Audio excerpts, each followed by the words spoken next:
वो बहन जी बोली 97 लाख का कर्जा चूका गुरुजी केवल दीप लगाने से शिव को, और आपने जो दीप बताया था, और वो दीप की गणना आज फिर कर रहा हूं इस व्यासपीठ से, फिर बाबा के धाम से। ये मीरा भयंदर की पवित्र भूमि पर अगर वो चरित्र सामने आया है और वो दीदी के माध्यम से अगर बात निकली है, तो उन दीप की गणना फिर बोल रहा हूं इस व्यासपीठ से, फिर वर्णन कर। जो आपने दीप बताया था, उस दीप के प्रभाव से आज हमारा 97 लाख का कर्जा बाबा ने 3 महीने में चुकाया। कैसे व्यवस्था करी, क्या व्यवस्था करी, ये वही जानता। वो 2 दीप आज अगर कथा निकली है ज्वालासुर की, तो अपने भीतर वो 2 दीप का महत्व अपने अंदर उतार कर रखी है। वो 2 दीप साधारण नहीं है, जो हमने पहले 7 साल पहले भी कथा के माध्यम से बताया था। यदि आप लोग यूट्यूब पर कथा सुनते होगे, जब व्यक्ति हताश हो जाता है, कर्जे में लदा लूम हो जाता है, बहुत दुखी हो जाता है, कुछ भी नहीं रहता, फैक्ट्री नहीं चलती, व्यापार नहीं चलता, कोई काम नहीं चलता, ना कोई व्यापार चल पाता है, टूटकर आखिरी में सोचता है अब बच्चों का भरण पोषण कहाँ से करूं, परिवार को कैसे पालूं, मर जाऊं तो अच्छा है।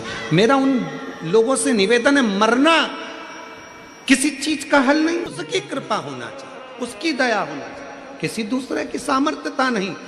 केवल देवता देंगे पल्ला झाड़ कर, और मेरा कुबेर भंडारी देगा छप्पर झाड़ कर, और वो देता है, साधारणता में नहीं देता, थोड़ा बहुत तो देता ही नहीं है। पूरी कथा को देखिए, 10 साल 20 साल 30 साल की कथा निकाल कर देखिए, पूरी कथा की वीडियो आप निकालिए, हर वीडियो में आप देखोगे भगवान ने जिसकी भी गोदी में बच्चा दिया, एक एक तो कम दिया, 2-2 ज्यादा दिया, क्योंकि उसकी रीति है, देता छप्पड़ फाड़ के,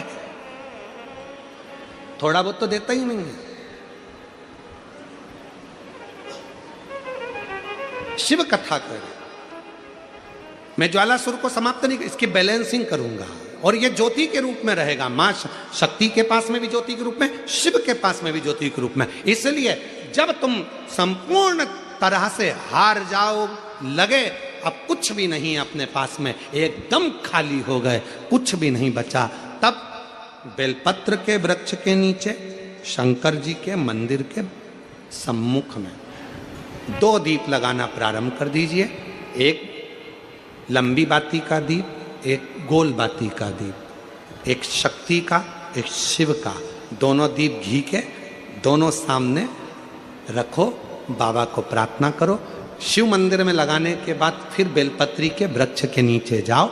उस बेलपत्री के वृक्ष के नीचे जाना जिसकी छांव तुम्हारे ऊपर पड़े, पौधा नहीं, पौधे की छांव नहीं आ पाती अपने ऊपर, पौधा छोटा सा रहता तो उसकी छांव नहीं आती। बेलपत्र के वृक्ष की छांव में बैठकर 2 दीप लगाओ जिसकी छांव है। 2 महीना नियम ले लो, शाम के समय पर दिन भर मेहनत करूंगा, परिश्रम करूंगा, अपने व्यापार को बढ़ाऊंगा, कर्म करूंगा, मेहनत करूंगा, और शाम को प्रदोष काल में मेरे घर का कोई भी व्यक्ति जाएगा, शिव मंदिर में 2 दीप और बेलपत्र के वृक्ष के नीचे 2 दीप लगाएगा।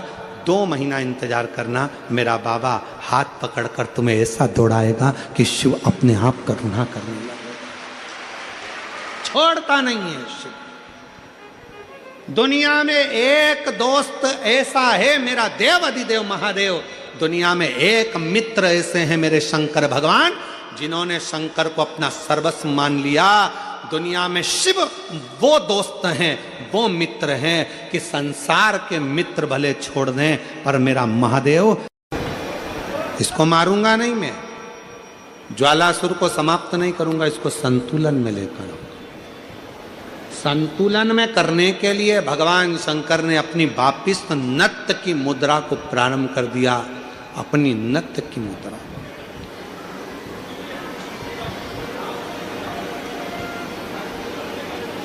और जो भगवान ने नत्य की मुद्रा को, नट लीला को करना प्रारंभ करा कि वो जो ज्वालासुर था उसकी अग्नि शिव के चारों तरफ परिक्रमा करने लगी, और वो ज्वालासुर आखिरी में शंकर भगवान की शरणागति में पड़ गया। बाबा भोलेनाथ कृपा करिए, दया करिए। शिव जी मुझ पर कृपा करिए। शंकर भगवान ने कहा क्या चाहते हो ज्वालासुर? हम जानते हैं कि तुम मेरे द्वारा प्रकट हुए हो, तुम समाप्त नहीं होगे। मैंने तुम्हारा संतुलन बराबर कर दिया है ज्वालासुर, तुम्हें कुछ चाहिए तो मांगना। ज्वालासुर ने कहा बस बाबा ऐसी कृपा कर दो कि मैं आपसे दूर ना रहूं, आपसे दूर ना रहूं।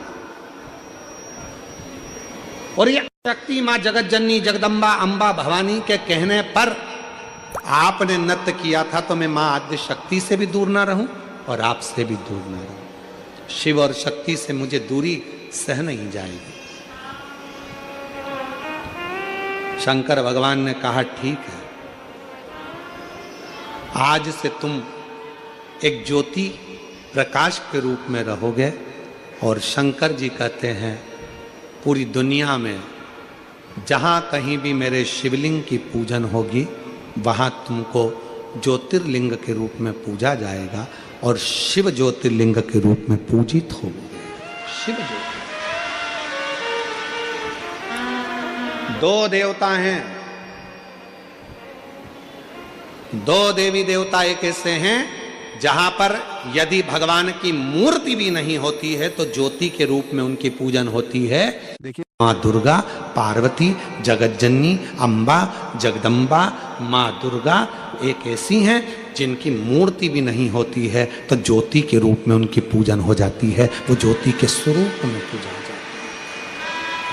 है, ज्योति के